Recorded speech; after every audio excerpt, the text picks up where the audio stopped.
એક બાદ આપનું સ્વાગત। આણંદની આનંદાલય વિદ્યાલયમાં નિયમો વિરુદ્ધ ચાલતી પ્રવૃત્તિના વિરોધમાં વાલીઓ દ્વારા હોબાળો કરવામાં આવ્યો હતો।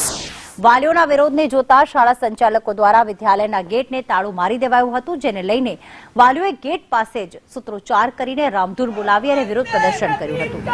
જો ઘટનાની વાત કરીએ તો વિદ્યાલય દ્વારા એડમિશન માટે લેખિત ઇન્ટરવ્યુ લેવાયું હતું, જેમાં અનેક અપમાનજનક પ્રશ્નો હતા, જેનો ભાજપના અગ્રણી અને વાલી પિંકલ ભાટિયાએ વિરોધ કર્યો હતો।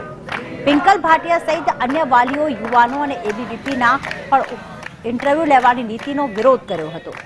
એકત્ર થયેલા વાલીઓએ ગેરરીતિ બદલ આનંદાલયના આચાર્યને તુરંત સસ્પેન્ડ કરવામાં આવે તેવી માંગ કરી હતી અને જો આમ કરવામાં નહીં આવે તો કાયદેસરની કાર્યવાહી કરવાની ચીમકી પણ ઉચ્ચારી હતી।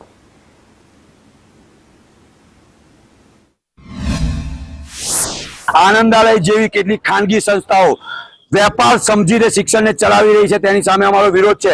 તમે વિચાર કરો કે એક અભિભાવક તરીકે 24 તારીખે સવારે જ્યારે હું અહીં આવ્યો ત્યારે મારો અને મારા પરિવારનો લેખિત અને મૌખિક ઇન્ટરવ્યુ કરવામાં આવ્યો। મારા 3.5 વર્ષના બાળકનો ઇન્ટરવ્યુ કરવામાં આવ્યો અને વિચાર કરો લેખિત ઇન્ટરવ્યુમાં આ આનંદાલયનું ફોર્મ, આ આનંદાલયના ફોર્મમાં 50 જેવા ખૂબ જ આઘાતજનક અને આશ્ચર્યજનક પ્રશ્નો પૂછવામાં આવ્યા છે। ભારત જેવા દેશમાં જ્યાં શિક્ષણ એ સેવાનો વિષય હોય ત્યાં આવી ખાનગી એમના કારસ્તાન જુઓ કે આવા પ્રશ્નો પૂછવાની હિંમત કરે, આવા નરાધમોને કઠોરમાં કઠોર સજા કરવામાં આવે। હું અહીંયા 2 દિવસ પહેલા મારા છોકરાના એડમિશન માટે સ્કૂલમાં આવ્યો હતો, તો મને અહીંયાથી એન્ટ્રી ગેટમાંથી પેલા તો ના જ પાડતા એ લોકો કે તમારા પહેરવેશ પ્રમાણે તમે એડમિશન ના લઈ શકો, ફી ના ભરી શકો।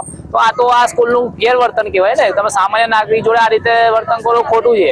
તો આજે અમે પિંકલભાઈના સમર્થનમાં આ બાબતે આવેદનપત્ર આપવામાં આવ્યા હતા કે આ જે હેરાનગતિ વાલીઓને કરે છે, પ્લસ કે જે સ્કૂલનું ફીનું માપદંડ છે સરકારના નિયમ પ્રમાણે બી નથી, એ વધારે પડતું છે, તો એના માટે યોગ્ય પગલાં લેવાય એના માટે આવેદન અમે